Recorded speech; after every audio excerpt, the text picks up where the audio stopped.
اعوذ باللہ من الشیطان الرجیم بسم اللہ الرحمن الرحیم الحمد للہ رب العالمین والصلاة والسلام علی اشرف الانبیاء والمرسلین سیدنا و مولانا ابی القاسم محمد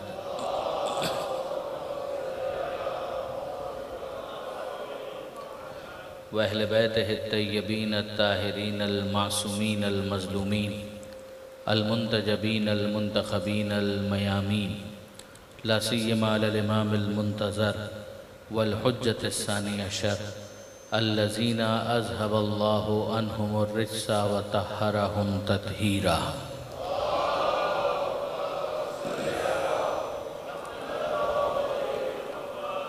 واللعنة الدائمة الباقية على أعدائهم أجمعين من يوم ظلمهم إلى قيام يوم الدين.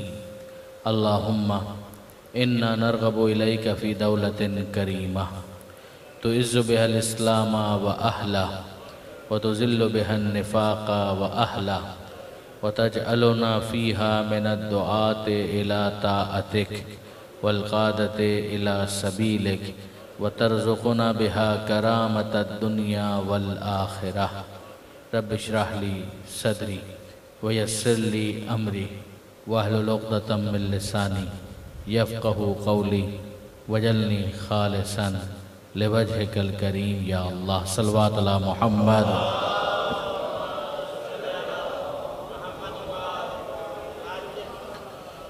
اما بعد فقد قال الله سبحانه وتعالى في القرآن الحكيم بسم الله الرحمن الرحيم يا أيها الذين آمنوا كتب عليكم الصيام كما كتب على الذين من قبلكم لعلكم تتقون. صلوات على محمد وآله.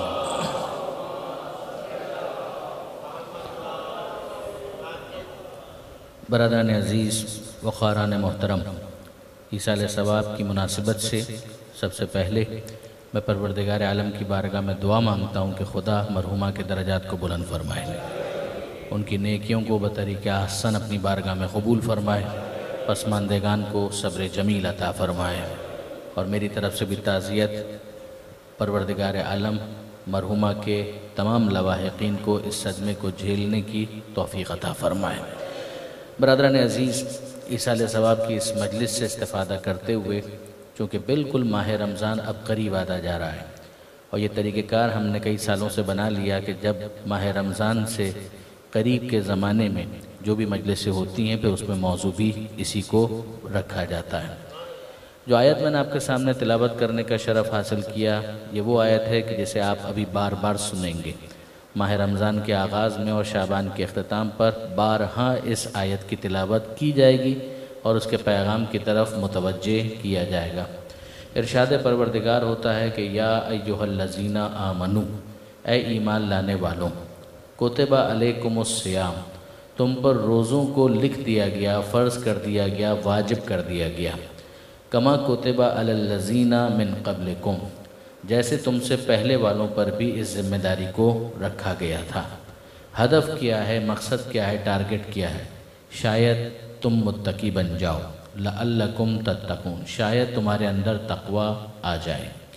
ایام معدودات، اور یہ بھی چند دنوں کی بات ہے، ایسا نہیں ہے کہ ہم نے پورے سال کے لیے ذمہ داری کو تمہارے اوپر ڈال دیا. چند دنوں کی بات ہے، ایام معدودات.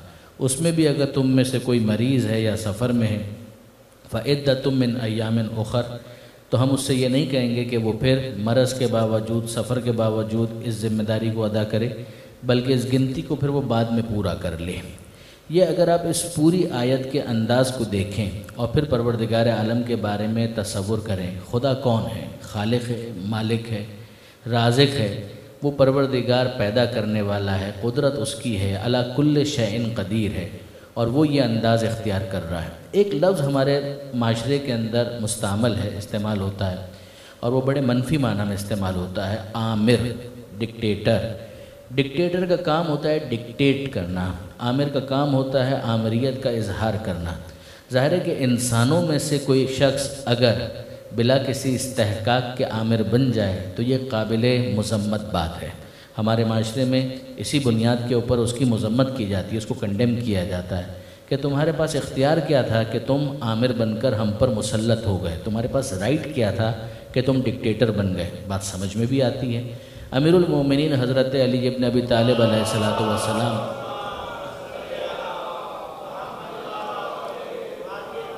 امیر المومنین نے کیا پیاری بات ارشاد فرمائی۔ مولا کہتے ہیں کہ لا تکن عبد غیرک فقد جعلک اللہ حرا، دیکھو اپنے جیسے بندوں کے بندے مت بنو، اس لیے کہ اللہ نے تمہیں آزاد پیدا کیا ہے۔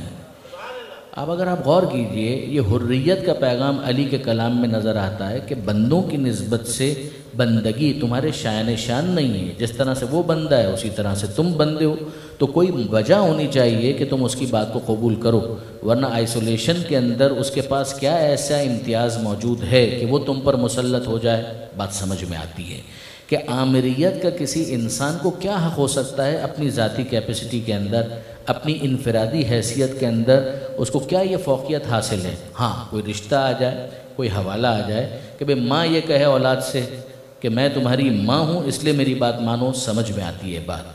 استاد کہے اپنے شاگرد سے کہ تم میرے طالب علم ہو، تم میرے شاگرد ہو، لہٰذا میری بات مانو۔ کوئی رشتہ آئے، کوئی حوالہ آئے، کوئی عہدہ آئے، کوئی تو وجہ ہو، لیکن اگر کوئی منہ اٹھا کر کھڑا ہو جائے اور اپنی بات کو ڈکٹیٹ کرنا شروع کر دے تو اس کے پاس وجہ کیا ہے کہ وہ مجھ پر فوقیت جتا رہا ہے، مجھ پر مسلط ہونے کی کوشش کر رہا ہے۔ انسانوں میں سے کوئی اگر آمریت کا اظہار کرے تو قابل مذمت ہے۔ اب میں آپ سے سوال کرتا ہوں کہ کیا پروردگار عالم کو بھی یہ حق آمریت حاصل نہیں ہے؟ کیا خدا کے لیے بھی یہ بات قابل مذمت ہے؟ خدا کو تو پورا حق ہے، خالق وہ ہے، مالک وہ ہے، پیدا کرنے والا وہ ہے، رازق وہ ہے، پال وہ رہا ہے، رحم وہ کرتا ہے، سب کچھ اختیار تو اسی کا ہے، سب نے اسی کی بارگاہ میں پلٹ جانا ہے، تو اس کو تو حق ہے کہ وہ یہ کہے کہ باقی سب باتیں چھوڑو، بس میں نے کہہ دیا لہٰذا اس کام کو انجام دو، میں نے روک دیا لہٰذا اس کام سے رک جاؤ۔ یہ انداز بھی بعض موقعوں پر قرآن مجید کے اندر آپ کو نظر آئے گا، مگر کیا اس آیت میں بھی پروردگار عالم نے وہی انداز اختیار کیا ہے؟ جواب جی نہیں۔ اس آیت میں پروردگار عالم نے وہ انداز اختیار نہیں کیا ہے کہ جو ایک عامر کا انداز ہوتا ہے۔ اگر عامر والا انداز ہوتا تو صرف خدا یہ کہتا کہ یہ تم پر واجب کر دیا گیا، کنونس کرنے کی ضرورت نہیں تھی، باقاعدہ راغب کرنے کی ضرورت نہیں تھی، باقاعدہ مائل کرنے کی ضرورت نہیں تھی۔ تلقین کا انداز اس وقت اختیار کیا جاتا ہے کہ جب بیان کرنے والا فقط عامر ہونے کی حیثیت سے گفتگو نہ کر رہا ہو، ناصح ہونے کی حیثیت سے گفتگو کر رہا ہو۔ اب آپ غور کیجئے کہ پروردگار عالم نے شروع کیسے کیا ہے کہ یا ایھا الذین آمنو، اے ایمان لانے والوں۔ چھٹے امام جعفر صادق علیہ السلام،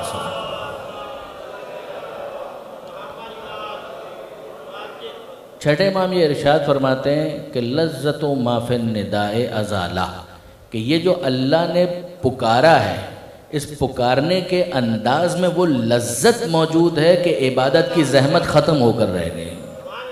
عبادت کی زحمت نہیں لگتی۔ دیکھیے عبادت ہے تو کچھ نہ کچھ زحمت تو ہوگی، مگر پروردگار نے بلایا کیسے ہے، پروردگار نے پکارا کیسے ہے، پروردگار نے خطاب کیسے کیا ہے۔ وہ جب خطاب کر رہا ہے تو فقط یہ نہیں کہتا کہ بس یہ کر دو، وہ کہتا ہے کہ تم تو میرے اپنے ہو، یا ایھا الذین آمنو۔ میں غیروں سے تو گفتگو نہیں کر رہا، میں تو اپنے مومن بندوں سے گفتگو کر رہا ہوں کہ جو ایمان کا دعویٰ رکھتے ہیں، میں تو ان سے گفتگو کر رہا ہوں، اے ایمان لانے والوں۔ یہ بالکل وہی انداز ہے کہ جو ماں کا اپنی اولاد سے خطاب ہوتا ہے، کہ جب ماں اپنے بچوں کو کنونس کرنا چاہتی ہے تو کیا کہتی ہے کہ دیکھو تم تو میرے بیٹے ہو، کیا میں تم سے بھی نہیں کہہ سکتی؟ کیا میں پڑوس کے کسی بچے سے کہوں گی؟ جب تمہارا میرا تعلق ہے، تمہیں میں نے جنا ہے، تم میرے بیٹے ہو، تو تمہارے اوپر میرا حق ہے کہ میں تم سے یہ کہوں کہ اس کام کو انجام دو۔ ماں اپنی مامتا کے حوالہ دیتی ہے، پروردگار اپنی ربوبیت کا اور بندوں کے ایمان کا حوالہ دیتا ہے۔ درود بھیجیے گا محمد و آل محمد۔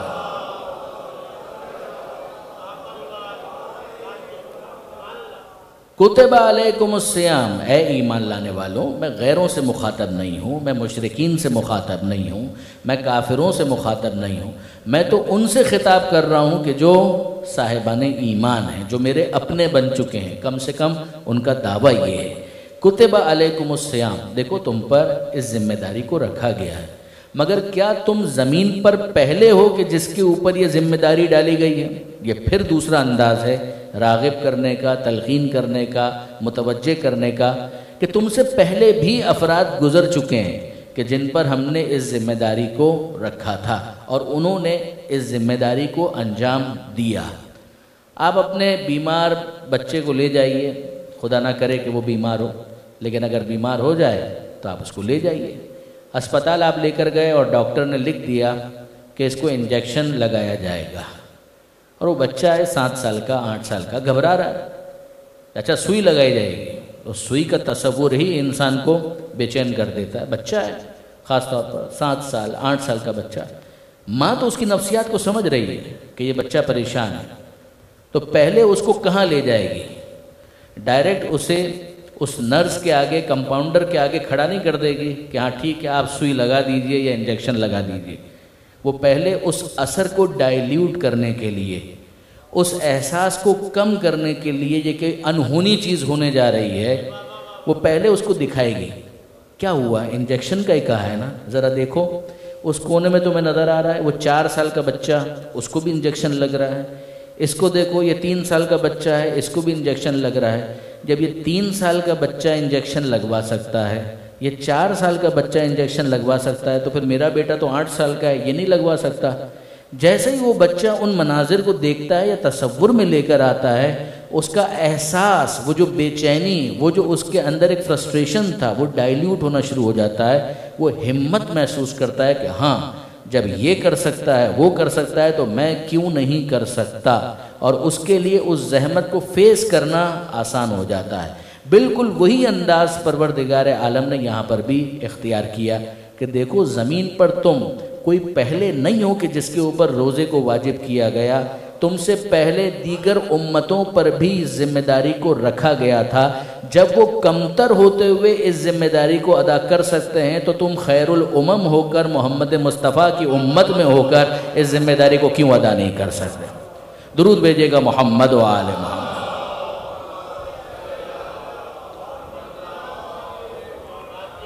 اور پھر جو آگے وہ انداز اختیار کیا گیا کہ ایام معدودات، چند دنوں کی تو بات ہے۔ یہ بھی پروردگار اگر صرف آمریت والا انداز اختیار کرے تو کہے کہ چند دنوں کی بات ہے یا زیادہ دنوں کی بات ہے، میں نے کہہ دیا، لیکن نہیں، پروردگار اپنے بندوں کو کنونس کرتا ہے کہ اے میرے بندوں، کہاں تم پر 11 مہینے میں یہ ذمہ داری ہم نے ڈالی تھی، مستحب رکھا تھا، واجب تو نہیں کیا تھا۔ ہاں یہ 1 مہینہ 29 دن 30 دن چند دنوں ہی کی تو بات ہے کہ جس میں تم پر یہ ذمہ داری ڈالی گئی ہے، پھر یہ ذمہ داری تم سے ہٹا لی جائے گی۔ ہدف کیا ہے؟ لعلکم تتقون، شاید تم متقی بن جاؤ، شاید تم پرہیزگار بن جاؤ۔ رکیے، اس تقوی کی بحث کو بھی فی الحال روکیے، اور آئیے ذرا اس خطبے کی طرف چلیے کہ جو ختمی مرتبہ احمد مجتبی محمد مصطفیٰ صلی اللہ علیہ وآلہ وسلم، یہ خطبہ پیغمبر اکرم نے ارشاد فرمایا شعبان کے آخری جمعے کو۔ اس کو روایت کرنے والے خود امیر المومنین علی ابن ابی طالب علیہ السلام۔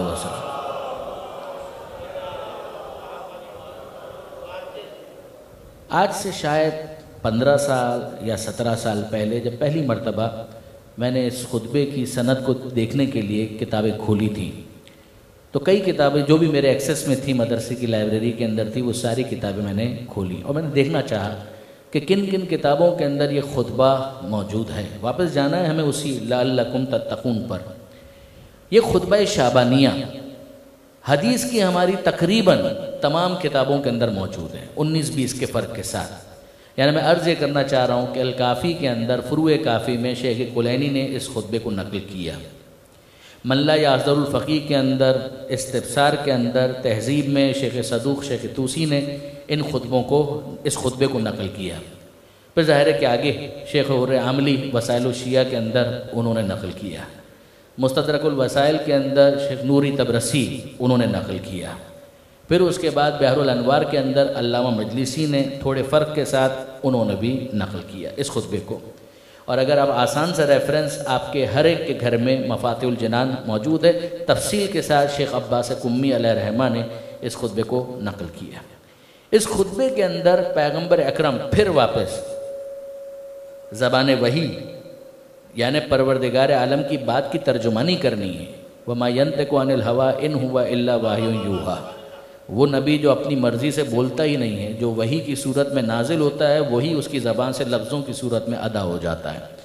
وہ خطبہ دیتے ہوئے کیا ارشاد فرماتے ہیں، کنونس کرنے کا انداز. ایھا الناس، اے لوگوں، انہ قد اقبل الیکم، تمہاری طرف آ رہا ہے، شہر اللہ، اللہ کا مہینہ آ رہا ہے، خود سے چل کر آ رہا ہے، مہمان بن کر آ رہا ہے.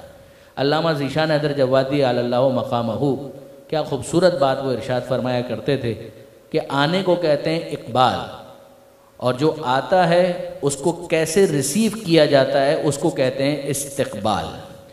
کہ وہ رہا ہے، اب دیکھنا یہ ہے کہ تمہاری طرف سے اس اقبال کا استقبال کیسے ہوتا ہے، تم اسے کیسے ویلکم کرتے ہو، تم اسے کیسے خوش آمدید کہتے ہو. قد اقبل الیکم شہر اللہ، اللہ کا مہینہ تمہاری طرف بڑھ کر آ رہا ہے، تنہا نہیں آ رہا، وہ تحفے لے کر آ رہا ہے. اور وہ تحفے کیا ہیں؟ بالبرکت والرحمت والمغفرہ، برکت، رحمت اور مغفرت، یہ تین خاص تحفے وہ لے کر آ رہا ہے. شہرن، مہینہ وہ ہے، ہوا عند اللہ افضل الشہور، جو اللہ کے نزدیک فضیلت میں تمام مہینوں سے افضل ہے. دوسرا کوئی مہینہ فضیلت میں اس مہینے کی برابری نہیں کر سکتا. وَأَيَّامُهُ أَفْضَلُ الْأَيَّامِ، اس کے دن دوسرے مہینوں کے دن اس کا مقابلہ نہیں کر سکتے. وَلَيَالِيهِ أَفْضَلُ اللَّيَالِي، دوسرے مہینوں کی راتیں ماہ رمضان کی راتوں کا مقابلہ نہیں کر سکتی. ساعاتُهُ أَفْضَلُ السَّاعَاتِ، ماہ مبارک رمضان کے لمحے وہ اتنی افضلیت رکھتے ہیں کہ دوسرے مہینوں کے لمحات مل کر اس مہینے کے لمحات کا مقابلہ نہیں کر سکتے. انفاسکم فیہ تسبیح، نومکم فیہ عبادہ، عملکم فیہ مقبول. اس مہینے کے اندر پروردگار کی طرف سے اہتمام خاص یہ ہے کہ اگر تم سانس بھی لوگے تو تمہیں تسبیح کا ثواب ملے گا. دوسرے مہینوں میں یہ نہیں. سانس لینا تو انسان کی حیات اسی پر موقوف ہے کہ سانس آ رہی ہے، جا رہی ہے، تنفس کا نظام چل رہا ہے تو اس کی زندگی بحال ہے. اور اگر یہ سانس کی ڈور ٹوٹ جائے تو انسان باقی کہاں رہے گا؟ تو یہ تو اس کے سروائیول کے لیے، اس کی بقا کے لیے ضروری ہے. پیغمبر فرماتے ہیں ٹھیک ہے، مگر یہ اہتمام پروردگار کی طرف سے ہے کہ اگر ماہ رمضان میں تم سانس بھی لے رہے ہو تو ہر سانس پر تمہیں تسبیح کا ثواب عطا کیا جائے گا. نومکم عبادہ، اس مہینے میں اگر تم سو گئے، دیگر مہینوں میں اگر تم سو رہے ہو تو وہ سونا سونا ہے، مگر اس مہینے میں اگر تم سو گئے تو یہ سونا واقعی سونا ہے. اس مہینے میں سونے کا تمہیں ثواب عطا کیا جائے گا. ویسا سونا نہیں کہ جس میں فجر کی نماز قضا ہو جائے. کہنے کا مطلب یہ ہے کہ انسان عبادت سے تھک کر اگر استراحت کے لیے پیر لمبے کر لے تو پروردگار اسے بھی عبادت شمار کرے گا. عملکم فیہ مقبول، اس مہینے میں تم عمل کیے جاؤ، اللہ تمہارے عمل کو قبول کرے گا. گارنٹی دے رہا ہے پروردگار، انڈر رائٹ کر رہا ہے، وارنٹی دے رہا ہے، جو لفظ آپ استعمال کرنا چاہیں کریں. مہینہ وہ آ رہا ہے کہ جس کے اندر تمہارے عمل کے خدا کے نزدیک قبول ہونے کی ضمانت پہلے ہی دی جا چکی. دعیتم فیہ الی ضیافت اللہ، اس مہینے میں تمہیں دعوت دی گئی ہے اللہ کے مہمان بننے کی. یہ وہ جملہ تھا کہ جس کے اوپر میں آپ کو روکنا چاہ رہا تھا. وَجُعِلْتُمْ فِيهِ مِنْ أَهْلِ كَرَامَةِ اللَّهِ، اس مہینے کے اندر اللہ نے تمہیں عزت والا بنا دیا. دُعِیتُمْ فِيهِ إِلَى ضِیافَةِ اللَّهِ، اس مہینے میں اللہ نے تمہیں اپنا مہمان بننے کی دعوت دی ہے کہ تم اللہ کے مہمان بن جاؤ. مجھے ایک بات تو بتائیے، 11 مہینے جو باقی ہوتے ہیں اس میں ہم کسی اور کے مہمان ہوتے ہیں، کسی اور کے دسترخوان سے اپنا رزق لے رہے ہوتے ہیں. وہی دسترخوان ہے، بچھا ہے محمد و آل محمد کے صدقے میں، مل رہا ہے اس رازق کے رزق کے بدولت۔ اس پروردگار نے اس رزق کا اہتمام کیا محمد و آل محمد کے صدقے میں، تو ہم تو 11 مہینے بھی اسی کے دسترخوان سے استفادہ کر رہے تھے۔ تو یہ کیا معاملہ ہو گیا کہ پروردگار عالم نے اس ایک مہینے کو اس طرح سے نمایاں کیا کہ دعیتم فیہ الی ضیافت اللہ، اس مہینے میں تمہیں اللہ نے اپنا مہمان بننے کی دعوت دی ہے۔ یہ کیا ماجرا ہے، یہ کیا معاملہ ہے، یہ کیا انداز ہے؟ دیکھیے برادران عزیز، کپڑے کی دکان ہے، سارا سال کپڑا بکتا ہے، مگر کبھی آپ کو اشتہار نظر آتے ہیں 70% آف، 50% آف۔ جوتے کی دکان ہے، سارا سال جوتا بکتا ہے، مگر کبھی آپ کو باقاعدہ اشتہار نظر آتے ہیں کہ سیل لگی ہوئی ہے، اور پھر آپ دیکھیے رش کیسا لگ جاتا ہے۔ تو بالکل درست ہے کہ باقی 11 مہینے بھی رزق خدا ہی کی طرف سے ہے، مگر اس ایک مہینے میں پروردگار نے گویا برکتوں کی سیل لگا دی ہے، رحمتوں کی سیل لگا دی ہے، مغفرت کی سیل لگا دی ہے۔ درود بھیجئے محمد و آل محمد۔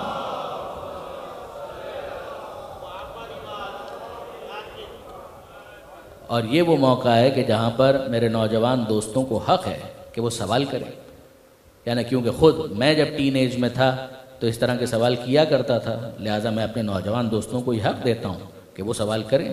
ان کے ذہن میں بالکل یہ سوال آئے گا کہ یہ عجیب معاملہ ہے۔ دیکھیے اب آپ غور کیجئے، اگر کوئی شخص کہیں پر مزدوری کرتا ہے اور سیٹھ صاحب نے کہا کہ صاحب تمہارا لنچ جو ہے وہ روزانہ کا ہمارے ذمے، اور روزانہ وہاں پر دال لنچ میں ملتی ہو، کبھی سبزی ملتی ہو، کبھی ایک آئٹم ہے کبھی دوسرا آئٹم ہے، جو آرڈنری ایک کھانا ہوتا ہے جو انسان کی بھوک کو مٹا سکے، اس کو کچھ توانائی دے سکے، ویسا کھانا روزانہ وہاں پر فراہم کیا جاتا ہے۔ 11 مہینے اسی طرح سے رہے، اور پھر سیٹھ صاحب کی طرف سے اناؤنسمنٹ ہو کہ صاحب ایک مہینہ ایسا ہے کہ جس میں ہم تمہیں اپنا مہمان بننے کی دعوت دیتے ہیں، تو مجھے آپ انصاف سے بتائیے مزدور کے ذہن میں کیا آئے گا؟ مزدور کے ذہن میں یہ آئے گا کہ صاحب 11 مہینے بھی کھانا تو کھلا ہی رہے تھے، اس ایک مہینے میں جب اعلان کر کے کھلا رہے ہیں کہ ہم تمہیں ایک مہینے کے لیے اپنا مہمان بنا رہے ہیں، تو اگر 11 مہینے دال کھلائی ہے، سبزی کھلائی ہے، بھنڈی اور گوبھی سے معاملہ آگے نہیں بڑھا ہے، تو اب ظاہر ہے کہ اس ایک مہینے کے اندر تو دسترخوان کے اوپر کچھ رنگینی میں اضافہ ہو جائے گا۔ کہیں کوئی چکن ہوگا، کہیں کوئی مٹن ہوگا، کچھ بیف ہوگا، کچھ کڑھائی، کچھ ایسی چیز، کچھ مرغن غذائیں، کچھ حلوے، کچھ ایسی چیزیں ہوں گی کہ جو روٹین سے ہٹ کر ہوں گی۔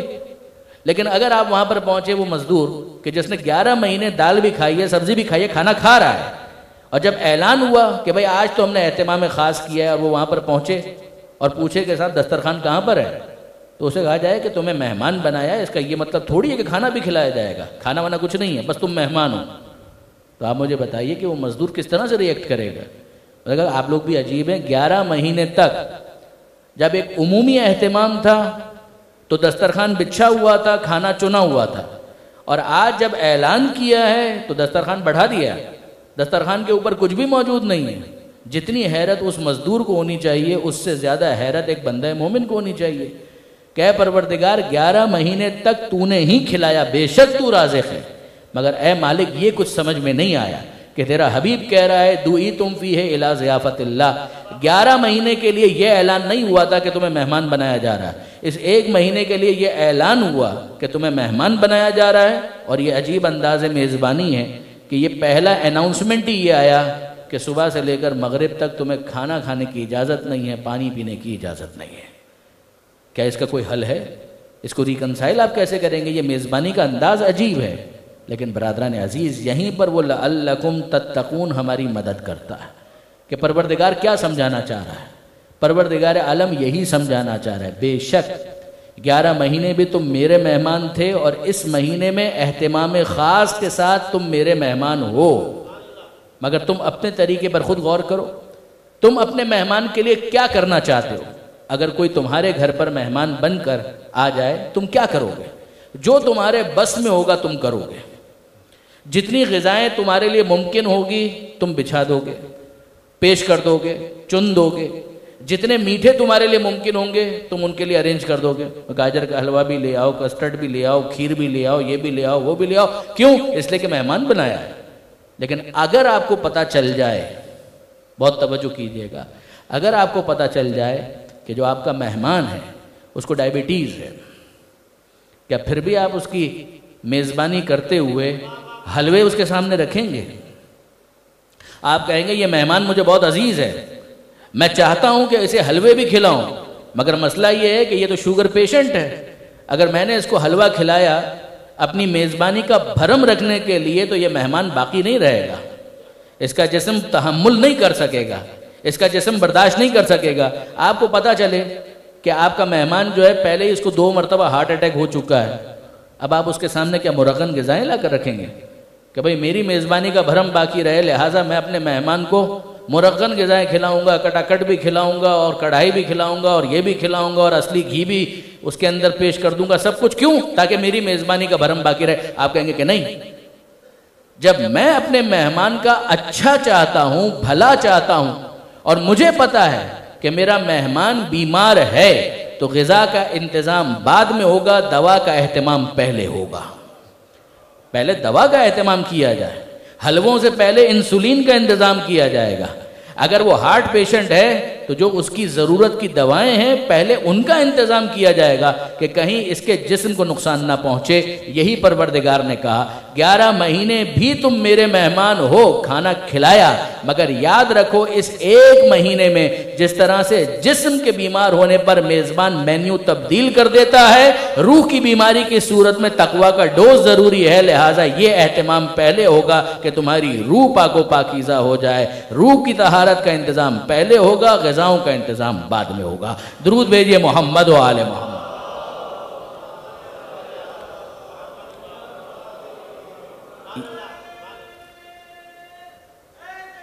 یا علی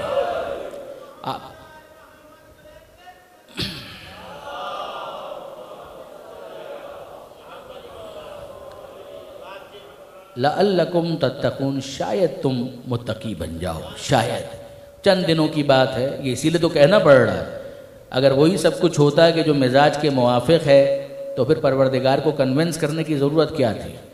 دوا کھلانے کے لیے ہی کنونس کیا جاتا ہے برادران عزیز، مرغن غذائیں کھلانے کے لیے کنونس نہیں کرنا پڑتا، وہ تو بس رکھ دی جاتی ہیں، پھر تو صرف اتنا کہنا ہوتا ہے نوش جان لیجئے اور مہمان خود شروع ہو جاتا ہے۔ پروردگار عالم اسی لیے کہہ رہا ہے اے ایمان لانے والوں، تم پہلے نہیں ہو، تم سے پہلے بھی یہ ذمہ داری رکھی گئی اور پھر اس کے بعد چند دنوں کی تو بات ہے۔ ہدف کیا ہے؟ لعلکم تتقون، شاید کہ تم متقی بن جاؤ، شاید کہ تمہارے اندر پرہیزگاری پیدا ہو جائے۔ دیکھیے برادران عزیز، کسی کی مجال ہے کہ آپ کے دانے پانی کو بند کر سکے؟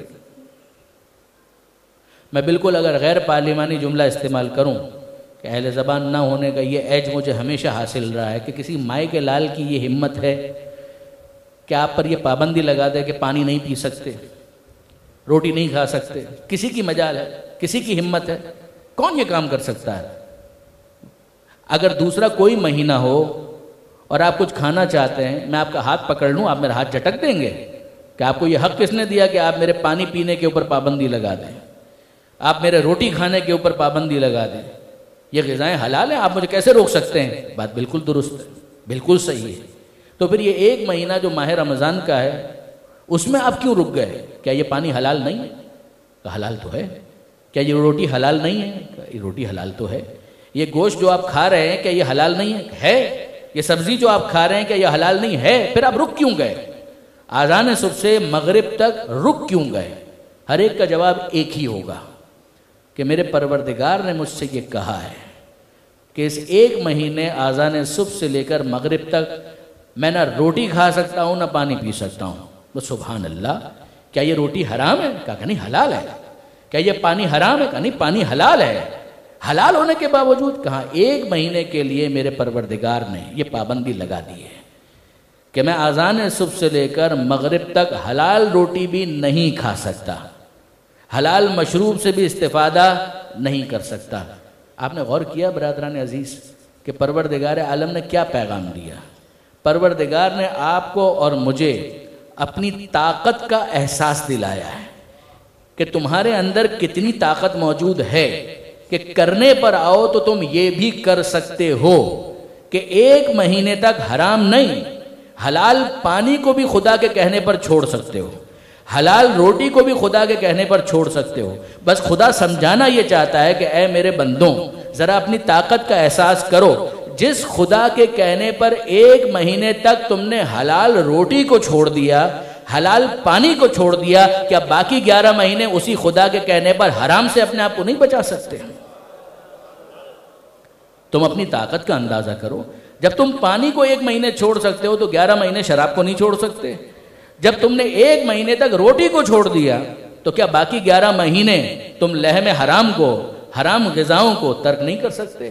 یقیناً تمہارے اندر یہ طاقت موجود ہے, بس اسی طاقت کو ڈیولپ کرنا ہے جس کا دوسرا نام تقویٰ ہے, کہ تمہارے اندر وہ کنٹرول آ جائے, تمہارے اندر وہ سیلف کنٹرول, وہ سیلف ڈسپلن آ جائے کہ جس کے بعد جہاں خدا نے کہا ہے وہاں پر تم اپنے نفس کو منع کر سکو کہ اے نفس اگر تو چاہتا بھی ہے تو میں نہیں کروں گا, اس لیے کہ میرا پروردگار مجھے منع کر رہا ہے. میرے پروردگار نے جیسے نبی بنایا ہے اس نے مجھے روکا ہے, میرے پروردگار نے جیسے ولی بنایا ہے اس نے مجھے روکا ہے. نہ میں خدا کے سامنے شرمندہ ہونا چاہتا ہوں, نہ نبی کے سامنے شرمندہ ہونا چاہتا ہوں, نہ ولی کے سامنے شرمندہ ہونا چاہتا ہوں. درود بھیجئے محمد و آل محمد.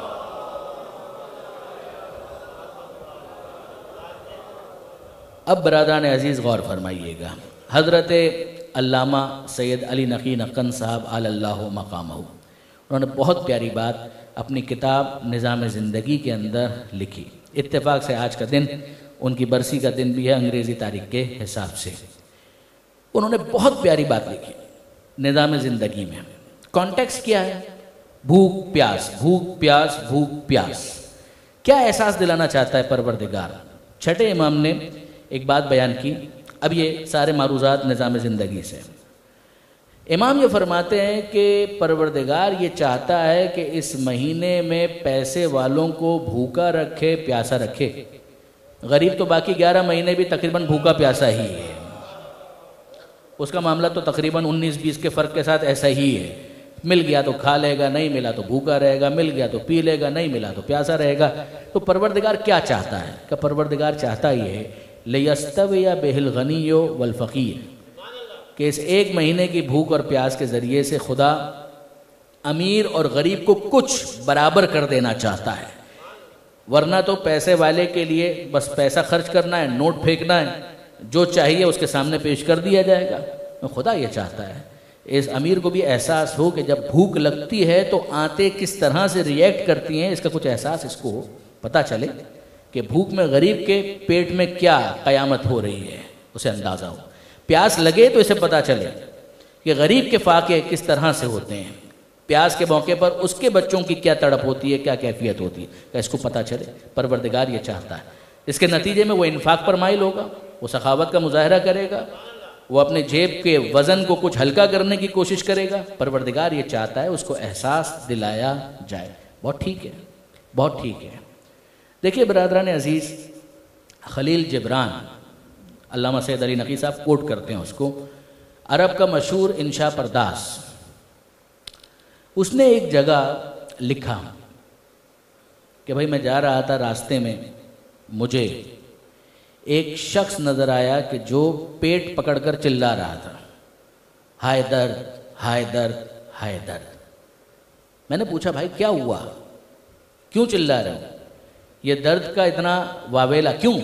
اس نے کہا بات صرف اتنی ہے کہ کل رات کو مجھے کھانے کو کچھ نہیں ملا, بھوک کی وجہ سے میرے پیٹ میں درد ہو رہا ہے. خلیل جبران نے کہا کہ بھائی خدا تمہارے مسئلے کو حل کرے. وہ آگے بڑھ گیا, میں اپنی منزل کی طرف آگے بڑھ گیا. راستے میں ایک اور شخص نظر آیا. اب یہ اضافہ میری طرف سے, سوٹیڈ بوٹیڈ, ٹائی لگایا ہوا, کوٹ پہنا ہوا, بہترین قسم کا پرفیوم, مگر پیٹ پر اس نے بھی ہاتھ رکھا ہوا ہے اور وہ بھی چلا رہا ہے کہ ہائے درد, ہائے درد, ہائے درد. تو میں نے اس سے پوچھا کہ خیریت, تمہیں بھی رات کو کھانا نہیں ملا؟ کہا نہیں, یہ معاملہ نہیں ہے, کل زیادہ کھا لیا تھا جس کی وجہ سے میرے پیٹ میں درد ہو رہا ہے. اب خلیل جبران نے جو کنکلوژن ڈرا کیا وہ بہت قیمتی ہے. اس نے کہا کہ یہ جو زیادہ کھانا اس نے کھا لیا تھا, اگر یہ اس بھوکے کو مل جاتا تو نہ اس کے پیٹ میں درد ہوتا نہ اس کے پیٹ میں درد ہوتا. یہی وہ اسپرٹ ہے کہ جو پروردگار عالم چاہتا ہے کہ اس ایک مہینے کے ذریعے سے جو آنے والا ہے ایک انسان کے اندر بیدار کی جائے۔ دیکھیے برادران عزیز، اسی خطبہ شعبانیہ کے اندر پیغمبر اکرم نے یہ جملہ ارشاد فرمایا، بہت ثواب بیان کیا کہ اگر تم کسی کو افطار کرواتے ہو تو اس کا بڑا ثواب ہے۔ صحابہ کرام میں سے بعض نے سوال کیا کہ اللہ کے رسول، ہم میں سے ہر ایک تو اس قابل نہیں ہے کہ کھانا کھلا سکیں لوگوں کو، ہم کھانا دے سکیں، ہم اس قابل نہیں ہیں۔ تو پیغمبر اکرم فرماتے ہیں کہ کیا تم اس پر بھی قدرت نہیں رکھتے کہ ایک کھجور کے ذریعے سے کسی کو افطار کرواؤ؟ ایک پانی کے گلاس کے ذریعے سے، کھجور کے ذریعے، شربت کا ایک گلاس ہو، پانی کا گلاس ہو، کھجور، کیا اس کی بھی تم میں قدرت نہیں ہے؟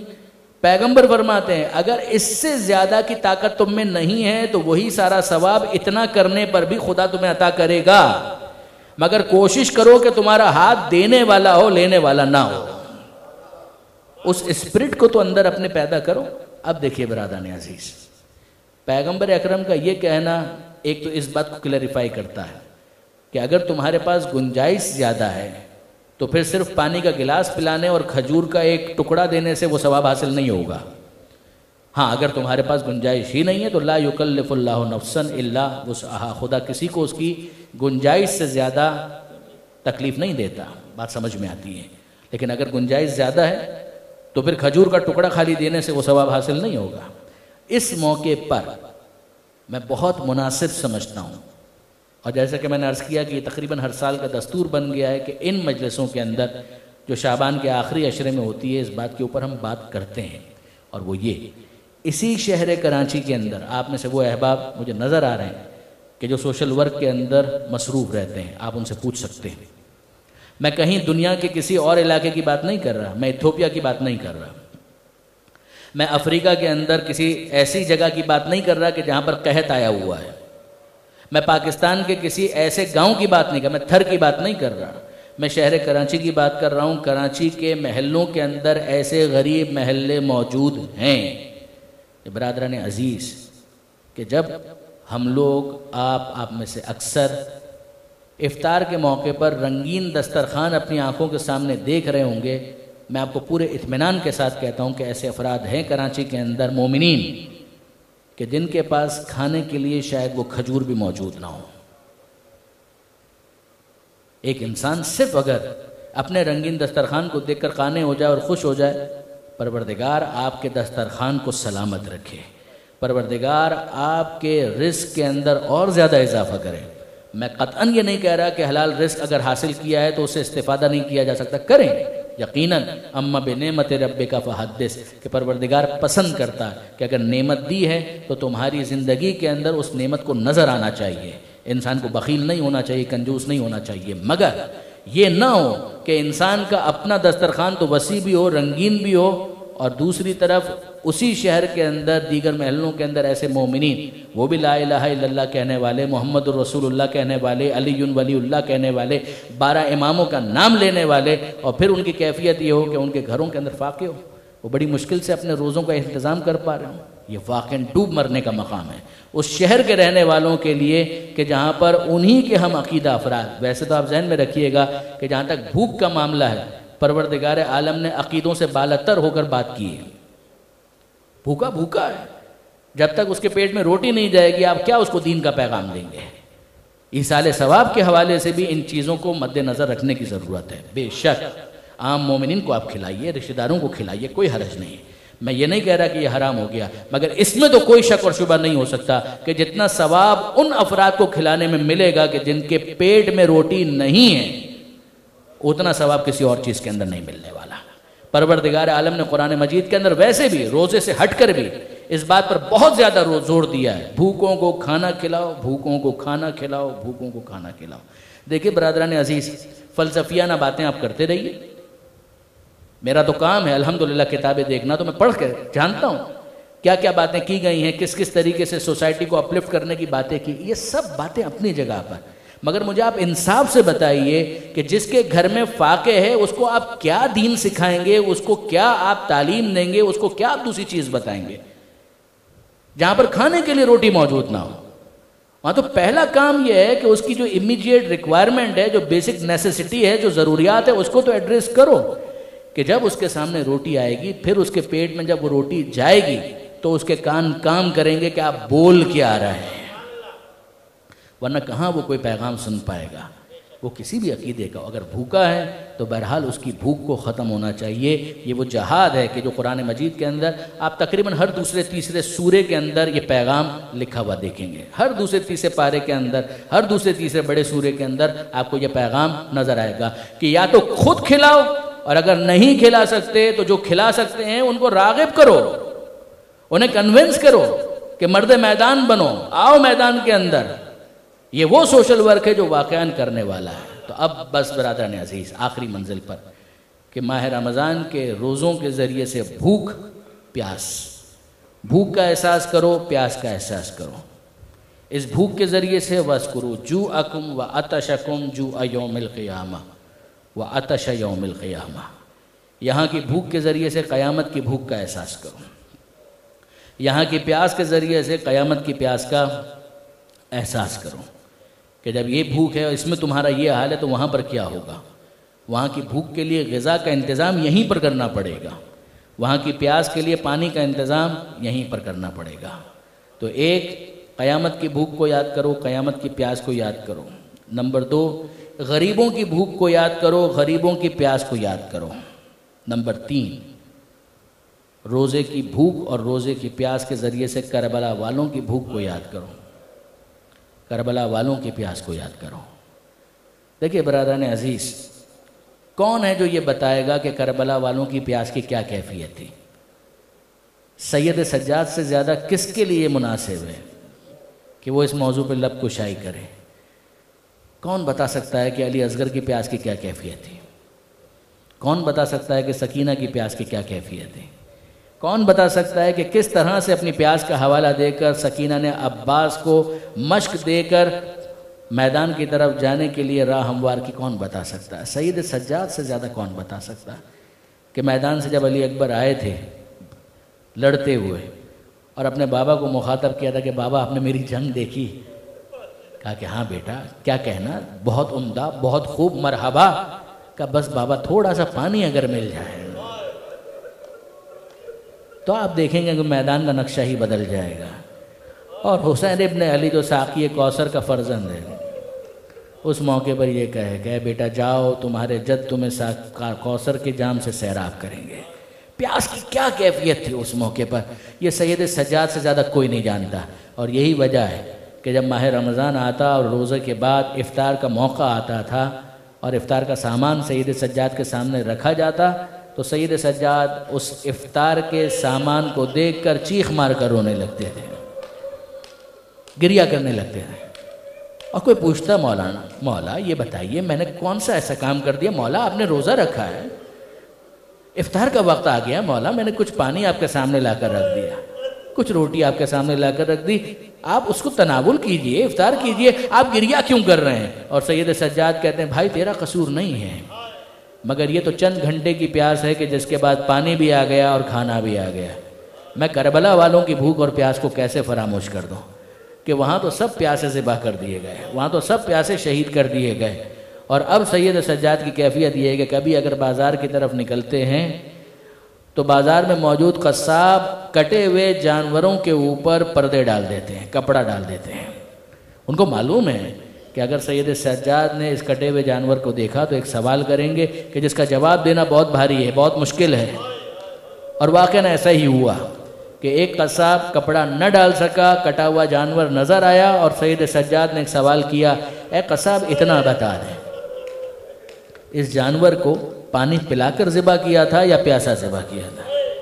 وہ قصاب کہتا ہے مولا میں آپ کے جد کی شریعت کو ماننے والا ہوں، کیا ایسا ممکن بھی ہے کہ کوئی شریعت محمدی کو مانتا ہو اور پیاسا جانور ذبح کر دے؟ مولا میں نے پہلے پانی پلایا، کئی مرتبہ پانی پلایا اور پھر اس کے بعد اس جانور کو ذبح کیا۔ سید سجاد اس کو تو دعائیں دیتے ہیں کہ خدا تجھے اجر دے کہ تو نے جانور کے پیاس کا خیال رکھا، مگر پھر اپنا رخ کرتے ہیں کربلا کی طرف اور ایک جملہ کہتے ہیں کہ السلام علیکہ یا ابا عبداللہ، اے میرے مظلوم بابا آپ پر میرا سلام۔ یہاں مدینے کے اندر جانور بھی پیاسے تو ذبح نہیں کیے جاتے، اور ہائے کربلا کے اندر وہ مظلوم پیاسے کہ جن کو 3 دن کی پیاس کے ساتھ ذبح کر دیا گیا۔ الا ولعنۃ اللہ علی القوم الظالمین وسیعلم الذین ظلموا ای منقلب ینقلبون۔ بار الہ اس قلیل توسل کو اپنی بارگاہ میں قبول فرما۔ مالک تجھے واسطہ محمد و آل محمد کا ماہ شعبان کے باقی ایام اور پھر ماہ رمضان کے آنے والے ایام بھرپور استفادے کی توفیق عطا فرما۔ مالک مرحومہ کے درجات کو بلند فرما، مرحومہ کی مغفرت فرما، پسماندگان کو صبر جمیل عطا فرما، مرحومہ کی نیک اعمال کو اپنی بارگاہ میں بطریق احسن قبول فرما، مرحومہ کی گناہ کبیرہ اور صغیرہ اگر ہوں تو انہیں معاف فرما۔ اے پروردگار مرحومہ کے ورثاء کو مرحومہ کے لیے امور خیر ادا کرنے کی توفیق عطا فرما۔ مالک سفر آخرت ہم سب کو درپیش ہے، اس کے لیے آمادہ اور تیار رہنے کی توفیق عطا فرما۔ اے پروردگار تجھے واسطہ محمد و آل محمد کا پریشان حال مومنین کی پریشانیوں کو دور فرما، بیماروں کو شفا عطا فرما، بے روزگاروں کو رزق حلال عطا فرما، جو برسر روزگار ہیں ان کے رزق میں برکت اور کثرت عطا فرما۔ مالک جو بے اولاد ہیں انہیں اولاد صالح عطا فرما، جو صاحبان اولاد ہیں اولاد کی صحیح تربیت کی توفیق عطا فرما۔ مالک جن گھروں کے اندر خفگی ہے، ناچاکی ہے، ناراضی ہے، علی و زہرا کے مقدس خاندان کا واسطہ ان گھرانوں کی ناراضی کو محبت اور الفت سے تبدیل فرما۔ صاحبان ایمان کو ایک دوسرے کے دکھ درد میں شریک رہنے کی توفیق عطا فرما۔ اے پروردگار ایک دوسرے کی ناراضگیوں، ایک دوسرے کے گلے شکوے، ایک دوسرے کی کوتاہیوں کو درگزر کرنے کی توفیق عطا فرما۔ اے مالک تجھے واسطہ محمد و آل محمد کا وطن عزیز پاکستان کو استحکام عطا فرما، وطن عزیز کو ہر قسم کی داخلی خارجی پریشانیوں سے محفوظ فرما۔ تمام علماء کرام، مراج اعظام، مقام معظم رہبری اور انقلاب اسلامی کی حفاظت فرما۔ اس انقلاب کو زمانے کے امام کے انقلاب سے متصل فرما۔ ہمیں اپنے زمانے کے امام کا وفادار رہنے کی توفیق عطا فرما۔ امامت کے جھوٹے دعوے داروں، حاضر امام ہونے کے دعوے داروں پر اپنی لعنت نازل فرما۔ ظہور امام میں تعجیل فرما، ہمیں ان کے اعوان و انصار میں شمار فرما۔ سورہ فاتحہ کی التماس سیدہ کنیز صغرا عبدی بنت مولانا سید حسین اصغر عبدی زوجہ سید حیدر رضا نقوی، تمام ارواح مومنین و مومنات شہداء ملت، رحم اللہ من قرأ الفاتحہ۔